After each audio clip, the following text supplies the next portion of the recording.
And really what you're looking at, when you look at the Eastern Conference, top 4 teams are so fluid. It's very hard for me. And we got Charlotte coming up like Secretariat on the outside. I am just blown away by what the Hornets have done here recently. Yeah, we all are. The winning streak they're on right now is all over tanking teams, but they're blowing them all out.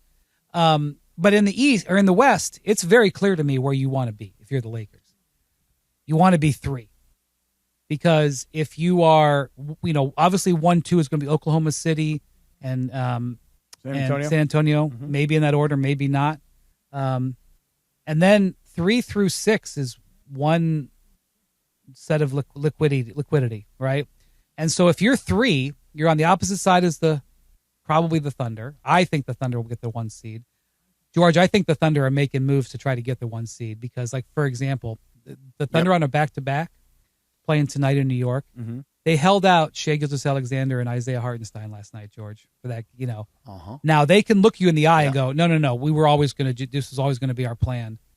Whatever. They played the Bulls last night. That's a tanker. They knew they could get away with it. They set themselves up to make sure they had their best team for this game tonight, George. And, well, I'd like to believe that was to make ESPN feel good.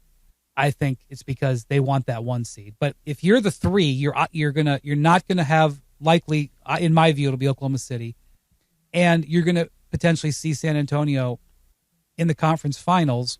When, I'd much rather see them not to the conference finals. Okay, and maybe they don't even get there. But okay, so then if you're 3, then you have home court in the first round, and you don't have to see San Antonio or Oklahoma City. So. I'm sorry, San Antonio in the second round, not the conference finals. So 3 seed to me is where you want to be. That was what happened last year. The Lakers worked so hard to get on the stretch, got the 3 seed, and then obviously it didn't work out. But the 3 is where you want to be. Obviously, you don't want to go down to the play-in, but the 3 is right there. The Lakers have their schedule is tough-ish, but both Denver has the hardest schedule left in the league, and I think. Houston has a tougher schedule than the Lakers as well.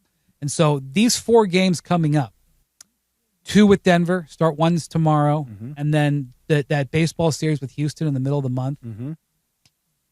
Big time important games. Yeah. Big time important games because they count double because you're playing those teams in front of you, and the difference between the way the standings look, the difference between 3 and 6 is probably going to be 2 games or 1 game, just like it was last year. And so we're now in the spot where if you have a chance to win a game, you can't let it go. You can't lose to a tanking team, and you get a game like last night and you finish it off and get it done. That's a good win. And yes, George, you're 100% right that how those 3 guys play together, ultimately that's what you need. But we're now at the point in the schedule where you're now looking at everybody, what they're doing and what the seeds are day to day.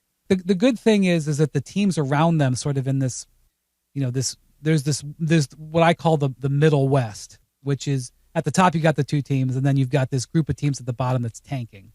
And you have this middle group, which the Lakers are in. You've got Houston, Denver, Lakers, specifically 3, 4, 5. You put Minnesota in that group? Minnesota's sort of at the top of that group because they've been winning. You want to see if you can win that little middle. And if you want to win that middle, you needed to go 9-2. But if you look at that, the only team in there that's been winning really is Minnesota. And Houston has bounced back over the last 6 or 7 games, but they went 6-7. There you go. Nice job, Linz. They had a bit of a rough stretch in there. So really nobody in there is really thrilled with the way they're playing. So the Lakers kind of, they didn't take advantage of it, but they didn't really lose ground when they went through that stretch. So they're still in good shape, but I will say this, that their schedule toughens up now. Oh, yeah. So, like I said, they've got a 6-game road trip in the middle of the month. Where they have the base.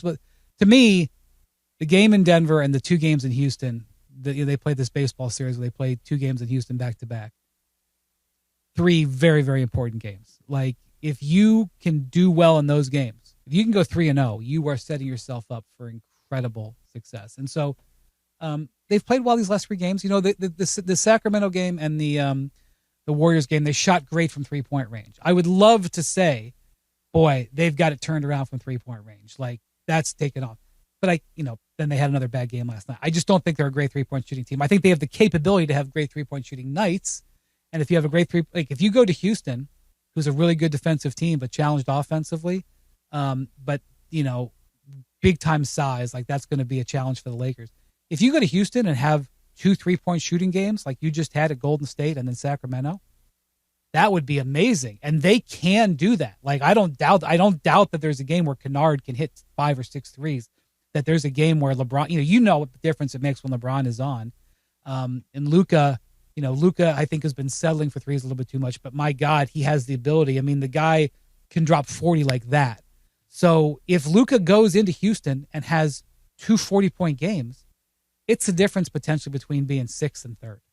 And the difference between 6th and 3rd is home court in the first round and potentially being on the side of the bracket that you want to be on.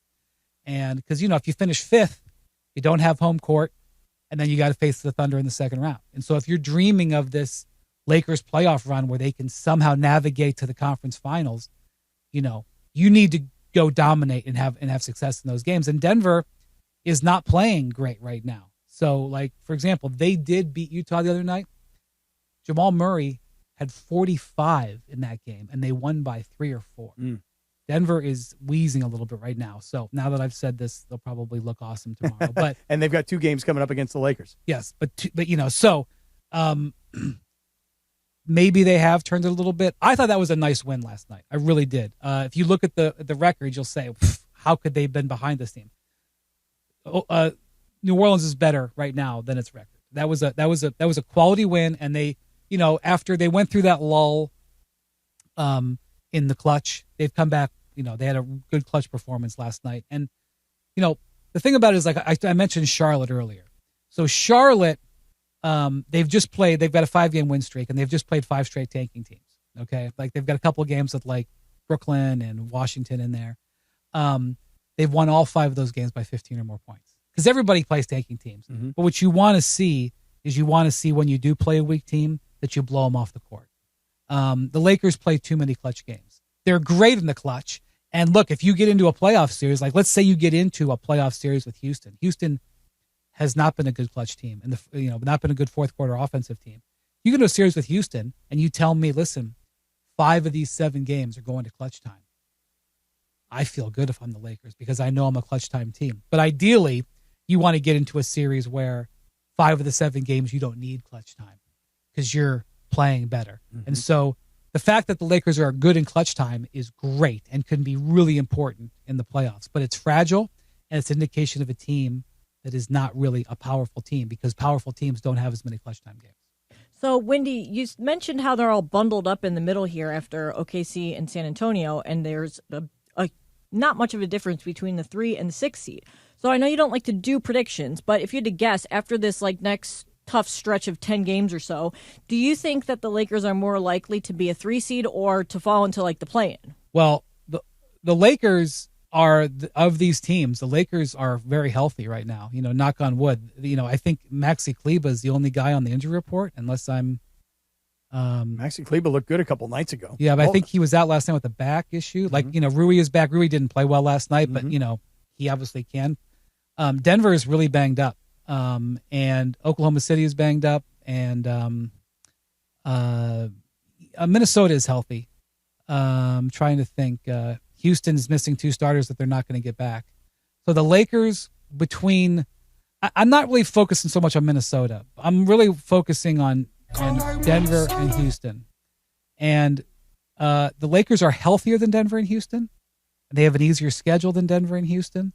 It's not easy, super easy, but their schedule is a little bit more friendly. Like the Lakers have, I think, 2 games left with Oklahoma City. They have 2 with OKC and 2 with Houston still. Okay. Yeah, and those Oklahoma City games aren't until April. And 2 with Denver. Oh, well, who knows what's going to happen then. Right. If you look at Denver's schedule, it's brutal. Like Denver has 3 games left with San Antonio. Denver has the hardest schedule left in the league. And so, the Lakers are in position with, again, knock on wood, with health and schedule, that they should be able to put themselves in position to pass these teams. Everything that's happened all the way up to this point. And the reason that they're still in this position is because they've been great in the clutch, and because earlier this season when LeBron was out and Austin was out and Luka was out, they were able to hold the fort when they had 2 of those 3 guys out at various times. So all things considered, they're not in bad shape. Their set of their set of goals is still there that they can accomplish.